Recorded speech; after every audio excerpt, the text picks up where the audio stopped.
Surabhi educational and charitable trust ಇದರ ಉದ್ಘಾಟನಾ ಕಾರ್ಯಕ್ರಮ ಜುಲೈ 1ರ ಬುಧವಾರದಂದು Surabhi electronics and furniture store ಮುಲ್ಕಿಯಲ್ಲಿ ವಿಜೃಂಭಣೆಯಿಂದ ನಡೆಯಿತು. ಹಾಗೆಯೇ ಕಾರ್ಯಕ್ರಮದಲ್ಲಿ ಪ್ರಾರ್ಥನೆಯನ್ನ ನೆರವೇರಿಸಿದ ಬಳಿಕ ಕಾರ್ಯಕ್ರಮವನ್ನ ದೀಪ ಬೆಳಗಿಸುವ ಮೂಲಕ ಉದ್ಘಾಟಿಸಲಾಯಿತು. ಹಾಗೆಯೇ ಸಭಾ ಕಾರ್ಯಕ್ರಮದ ಆಶೀರ್ವಚನವನ್ನ ಕೊಸೆನ್ಸಾವ್ ಅಮ್ಮನವರ ಚರ್ಚ್ ಮುಲ್ಕಿ ಇದರ ಧರ್ಮಗುರುಗಳಾಗಿರುವಂತಹ ವಂದನೀಯ ಫಾದರ್ ಆಂಥೋನಿ ಸೇರಾ ಹಾಗೆಯೇ CSI Joshi memorial church Shaktinagar Mangaluru ಇದರ ವಂದನೀಯ ಶಶಿಕಲಾ ಅಂಚನ್ನ ನೆರವೇರಿಸಿದ್ರು. ಇನ್ನು ಸಭಾಧ್ಯಕ್ಷತೆಯನ್ನ Surabhi educational and charitable trust Mulki ಇದರ ಅಧ್ಯಕ್ಷರಾಗಿರುವಂತಹ ಶ್ರೀ ಜೋನ್ ಕ್ವಾಡ್ರಸ್, ಇನ್ನು ಟ್ರಸ್ಟ್ ಉದ್ಘಾಟಕರಾಗಿ ಕೆಪಿಸಿಸಿ ಪ್ರಧಾನ ಕಾರ್ಯದರ್ಶಿ ಶ್ರೀ ಮಿಥುನ್ ಯಮ್ರೆ, ಇನ್ನು ಮುಖ್ಯ ಅತಿಥಿಗಳಾಗಿ ಯುಗಪುರುಷ ಕಿನ್ನಿಗೋಳಿ ಇದರ ಸಂಪಾದಕರಾಗಿರುವಂತಹ ಶ್ರೀ ಭುವನಾಭಿರಾಮ ಉಡುಪ, ಕನ್ನಂಗಾರ್ ಜುಮ್ಮಾ ಮಸೀದಿ ಹೆಜಮಾಡಿ ಇದರ ಉಪಾಧ್ಯಕ್ಷರಾಗಿರುವಂತಹ ಶ್ರೀ ಅಬ್ದುಲ್ ಅಮೀದ್ ಮಿಲಾಫ್, ಹಾಗೇನೆ ಮುಲ್ಕಿ ನೋಟ್ರಿ ಇದರ ವಕೀಲರಾಗಿರುವಂತಹ ರವೀಶ್ ಕಾಮತ್, ಇನ್ನು ಹೊಸ ಅಂಗನ ಮುಲ್ಕಿ ಇದರ ಸಂಪಾದಕರಾಗಿರುವಂತಹ ಶ್ರೀ ಹರೀಶ್ ಚಂದ್ರ ಪಿ ಸಾಲಿಯಾನ್, ಇನ್ನು ತುಳುವ ಮಹಾಸಭೆ ಇಂಟರ್ನ್ಯಾಷನಲ್ ಇದರ ಪ್ರಧಾನ ಸಂಚಾಲಕರಾಗಿರುವಂತಹ ಶ್ರೀಮತಿ ಭಾನುಮತಿ ಶೆಟ್ಟಿ ಕಕ್ವಗುತ್ತು ಈ ಸಂದರ್ಭದಲ್ಲಿ ಮುಖ್ಯ ಅತಿಥಿಗಳಾಗಿ ಭಾಗವಹಿಸಿದ್ರು. ಆ ಬಳಿಕ 2026-27ನೇ ಸಾಲಿನ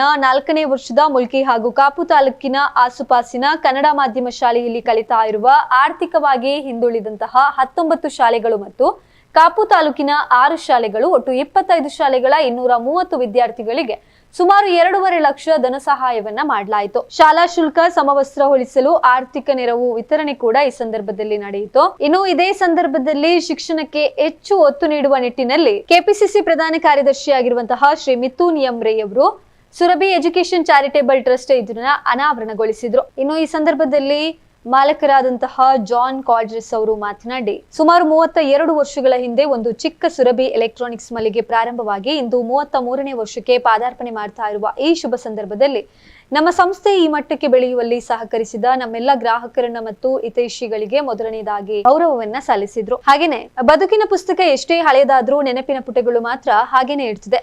ಅಂತೆಯೇ ಕಳೆದ 3 ದಶಕಗಳಿಂದ ನನ್ನ ವ್ಯವಹಾರದಲ್ಲಿ ನಾನು ಸಂಪಾದಿಸಿದ ಒಂದಿಷ್ಟು ಭಾಗವನ್ನ ಸಮಾಜಕ್ಕೆ ಮರಳಿಸುವಂತಹ ಇಚ್ಛೆಯನ್ನ ಹೊಂದಿ ವರ್ಷಕ್ಕೆ ಸುಮಾರು 3ರಿಂದ 4 ಲಕ್ಷ ರೂಪಾಯಿವರೆಗೆ ಯಾವುದೇ ಜಾತಿ, ಧರ್ಮ, ಪಂಗಡ ಎನ್ನುವ ಭೇದ ಭಾವವಿಲ್ಲದೆ ಸಾಮಾಜಿಕ, ಧಾರ್ಮಿಕ, ಆರೋಗ್ಯ, ವಿದ್ಯಾನಿಧಿಗೆ ನೀಡಿದ್ದೇನೆ ಎನ್ನಲು ಸಂತೋಷ ಆಗ್ತೇನೆ ಎಂದು ಈ ಶುಭ ಸಂದರ್ಭದಲ್ಲಿ ಹೇಳಿದ್ರು. ಹಾಗೇನೆ ಬದುಕು ಬದಲಿಸಬೇಕು ಬಯಸಿದಂತೆ, ಕನಸು ಕಾಣಬೇಕು ಮನಸ್ಸಿನಂತೆ ಎಂಬ ಮಾತಿನಂತೆ ನಾನು ಈಗ ನೀಡ್ತಾ ಇರುವ ಸಹಾಯ ಹಸ್ತದ ಮಾರ್ಗವನ್ನ ಬದಲಿಸುವ ಇಚ್ಛೆಯನ್ನ ಹೊಂದಿ ಇದೀಗ Surabhi educational and charitable trust ಸ್ಥಾಪಿಸಲು ಮುಂದಾಗಿದ್ದು, ಈ ಟ್ರಸ್ಟ್ ವತಿಯಿಂದ ಇನ್ನು ಹೆಚ್ಚಿನ ಸಹಾಯ ಮಾಡುವ ಇಂಗಿತವನ್ನ ಹೊಂದಿದ್ದು, ಮುಖ್ಯವಾಗಿ ಶಿಕ್ಷಣದಿಂದ ಯಾರೂ ಕೂಡ ವಂಚಿತರಾಗಬಾರದು ಎಂಬ ಇಂಗಿತದಿಂದ ಈ ಟ್ರಸ್ಟ್ ಸ್ಥಾಪಿಸುವ ನಿರ್ಧಾರವನ್ನ ಮಾಡಿದ್ದೇನೆ ಎಂದು ಹೇಳಿದ್ರು. ಕಾರ್ಯಕ್ರಮವು ವಿಜೃಂಭಣೆಯಿಂದ ಯಶಸ್ವಿಯಾಗಿ ನೆರವೇರಿತು.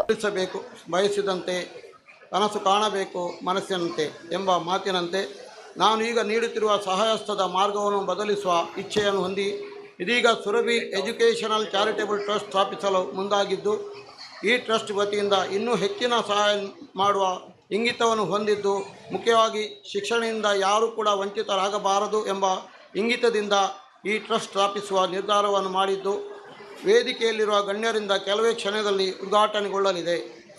ಇಂದು ಕೂಡ ಸುಮಾರು 230 ವಿದ್ಯಾರ್ಥಿಗಳಿಗೆ ಆರ್ಥಿಕ ನೆರವು ಕಾರ್ಯಕ್ರಮವನ್ನು ಕೂಡ ನಡೆಯಲಿಕ್ಕಿದೆ. ದೊಡ್ಡ ದೊಡ್ಡ ವ್ಯಕ್ತಿಗಳೆಲ್ಲ ನಮ್ಮ ಸ್ನೇಹಿತರಾಗಲಿ ಎಂದು ಬಯಸುವುದಕ್ಕಿಂತ ನಮ್ಮ ಸ್ನೇಹಿತರೆಲ್ಲ ದೊಡ್ಡ ವ್ಯಕ್ತಿಗಳಾಗಲಿ ಎಂದು ತಿಳಿದವನೇ ನಾನು.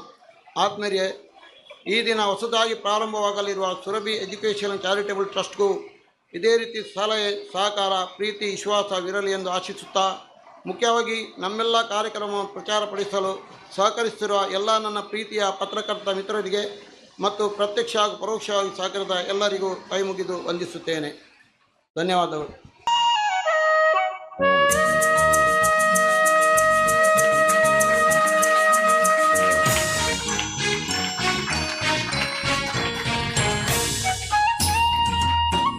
ಅಭಿನಂದನೆಗಳು.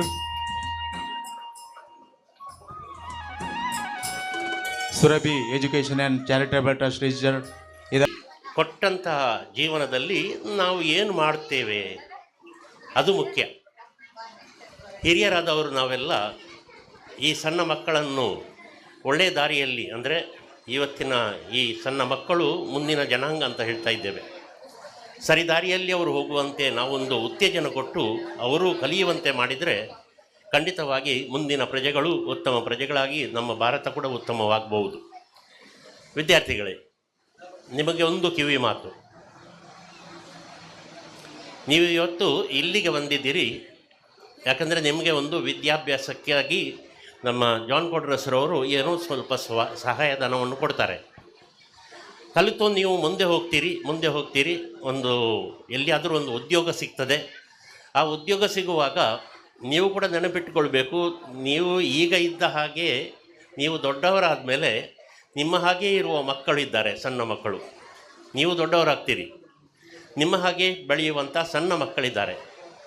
ಆ ಕಾಲದಲ್ಲಿ ನೀವು ಇಂತಹ ಒಂದು ಶುಭ ಕಾರ್ಯವನ್ನು ನೀವು ಮಾಡ್ಬೋದು, ಯಾರಿಗಾದರೂ ಒಂದು ಸಹಾಯ ಮಾಡುವಂಥದ್ದು.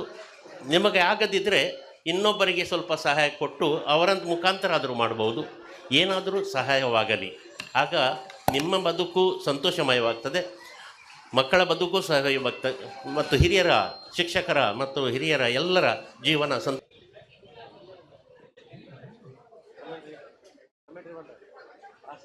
ಮಕ್ಕಳನ್ನು ಇಲ್ಲಿ ಕಾಯಿಸಿ ನಾವು ವೇದಿಕೆಯ ಮೇಲೆ ಆರಾಮದಲ್ಲಿ ಕುರ್ಚಿಯಲ್ಲಿ ಕೂತ್ಕೊಂಡು ಭಾಷಣ ಮಾಡಿದರೆ ನಾಳೆ ಸಮಾಜಕ್ಕೆ ನಾವು ಬೇರೆ ಒಂದು ಸಂದೇಶವನ್ನು ಕಳಿಸ್ತಿದ್ದೀವ. ಇಷ್ಟು ಒಳ್ಳೆ ಕಾರ್ಯಕ್ರಮ ಮಾಡುವಾಗ ನಾವು ಮಕ್ಕಳಿಗೆ ಇದರಲ್ಲಿ ತೊಂದರೆಯನ್ನು ಕೊಡಬಾರ್ದು ಎಂಬ ಒಂದೇ ಒಂದು ಉದ್ದೇಶದಿಂದ ಜಾನ್ ಕಾರ್ಡೋಸ್ರವರು ತಮಗೆ ವಿದ್ಯಾರ್ಥಿ ವೇತನವನ್ನು ಕೊಡ್ತಾ ಇದ್ದಾರೆ. ಯಾಕೆ ಕೊಡ್ತಾ ಇದ್ದಾರೆ? ಅವರ ಭಾಷಣದಲ್ಲಿ ಅವರು ಹೇಳಿದರು, ನಾನು ದೊಡ್ಡವರ ಸ್ನೇಹವನ್ನು ಮಾಡುವುದಿಲ್ಲ, ನನ್ನ ಸ್ನೇಹಿತರೆಲ್ಲ ದೊಡ್ಡ ಜನರಾಗಬೇಕಂತ. ನಾನು ದೊಡ್ಡವರ ಸ್ನೇಹವನ್ನು ಮಾಡುವುದಿಲ್ಲ, ನನ್ನ ಸ್ನೇಹಿತರೆಲ್ಲ ದೊಡ್ಡವರಾಗಬೇಕಂತ. ಸೊ ಅವರ ಸ್ನೇಹಿತರು ಯಾರು?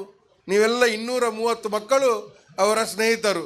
ತಾವು ಇದೇ ಮುಲ್ಕಿಯಲ್ಲಿ ತಮ್ಮ ಜೀವನದಲ್ಲಿ ದೊಡ್ಡ ಜನ ಆದ ನಂತರ ತಾವು ಇಲ್ಲಿ ಬಂದು ಇಂಥ ಕಾರ್ಯಕ್ರಮವನ್ನು ಉದ್ಘಾಟಿಸಿದರೆ ಜಾನ್ ಮಾಡುವಂಥ ಕೆಲಸ ಕಾರ್ಯ ಸಾರ್ಥಕ ಎಂಬ ಮಾತನ್ನು ಹೇಳಲಿಕ್ಕೆ ಬಯಸ್ತಿದ್ದೇನೆ.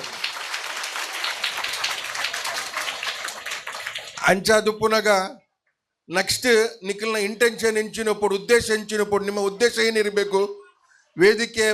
ವೇದಿಕೆಯಲ್ಲಿ ಇಲ್ಲಿ ಕೂತ್ಕೊಂಡು ನೀವು ದೊಡ್ಡರಾದ ನಂತರ ಬೇರೆ ಮಕ್ಕಳಿಗೆ ನೀವು ವಿದ್ಯಾರ್ಥಿ ಧನ ಕೊಡುವಂತಹ ಸಂದರ್ಭ ಸೃಷ್ಟಿಯಾಗಬೇಕು. ನಿಮ್ಮ ಕೈಯಿಂದ ಬೇರೆ ಮಕ್ಕಳಿಗೆ ತಾವು ಸಹಕಾರ ಮಾಡುವಂಥ ದಿನ ಬರಬೇಕು. ನೀವು ಡಾಕ್ಟರ್ ಆಗಬೇಕು, ನೀವು ಇಂಜಿನಿಯರ್ ಆಗಬೇಕು, ನೀವು IAS ಅಧಿಕಾರಿ ಆಗಬೇಕು. ನಿಮ್ಮ ಮನಸ್ಸಲ್ಲಿ ಏನುಂಟ, ನಿಮ್ಮ ಮನಸ್ಸಿನಲ್ಲಿ ಏನು ಆಸೆ ಉಂಟ, ಆ ಆಸೆಯನ್ನು ಈಡೇರಿಸುವಂಥ ಸಂದರ್ಭ ನಿರ್ಮಾಣ ಆಗಬೇಕು. ಬಹುಶಃ ತಾವು ತಮ್ಮ ಮನಸ್ಸಿನಲ್ಲಿ ಭೇದ ಭಾವ ಇರೋದು ಬೇಡ. ನಾವು ಕನ್ನಡ ಮಾಧ್ಯಮದ ಮಕ್ಕಳು, ಇಂಗ್ಲೀಷ್ ಮಾಧ್ಯಮದ ಮಕ್ಕಳ ಹತ್ರ ದುಡ್ಡು ಉಂಟಂತ ಯಾವುದಿಲ್ಲ. ದೇವರು ಪ್ರತಿಯೊಬ್ಬನಿಗೂ ಕೂಡ ಒಂದು ಪ್ರತಿಭೆಯನ್ನು ಕೊಟ್ಟಿದ್ದಾನೆ. ನಿಮ್ಮಲ್ಲಿರುವಂಥ ಪ್ರತಿಭೆಯನ್ನು ಗುರುತಿಸಬೇಕು. ಆ ಪ್ರತಿಭೆಯನ್ನು ಪೋಷಣೆ ಮಾಡಲಿಕ್ಕೆ ಟೀಚರ್ಗಳಿದ್ದಾರೆ, ನಾವಿದ್ದೇವೆ. ನೀವು ನಿಮ್ಮ ಗುರಿಯನ್ನು ಮುಟ್ಟಬೇಕು. ಗುರಿಯನ್ನು ಮುಟ್ಟಿದ ನಂತರ ಬಹುಶಃ ಇವತ್ತು ದೇಶದಲ್ಲಿ, ಪ್ರಪಂಚದಲ್ಲಿ ಅಗರ್ಭ ಶ್ರೀಮಂತರು ಯಾರಂತ ಕೇಳಿದರೆ, ಈ ದೇಶದಲ್ಲಿ, ಈ ಪ್ರಪಂಚದಲ್ಲಿ ದೊಡ್ಡ ವ್ಯಕ್ತಿಗಳು ಯಾರಂತ ಕೇಳಿದರೆ ಎಲ್ಲ ಬಡತನದ ರೇಖೆಯಿಂದ ಬಂದವರು.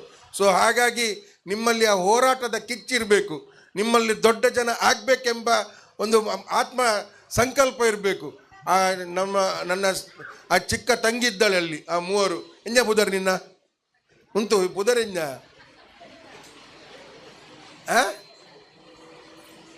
ತ್ರಿಷಾ ನಿಶಾ ಪೂರ ಖಂಡಿತವಾದ್ಲ ಎನ್ನ ಮನಸ್ಸು ಬಂದ್ಬುಂಡು. ಅಕ್ಕಲು ಮಲ್ಲ ಬೊಕ್ಕ ಭಾರಿ ಮಲ್ಲ ಜನ ಅದು ಸಮಾಜ ಮಸ್ತ್ ಜನಕ್ಕೆ ಉಪಕಾರ ಮಲ್ಪುನಂಚಿನ ಕೆಲಸ ಕಾರ್ಯ ನಿಶಾನ ಕೈಡ್ದು ಹಾಪುಣು.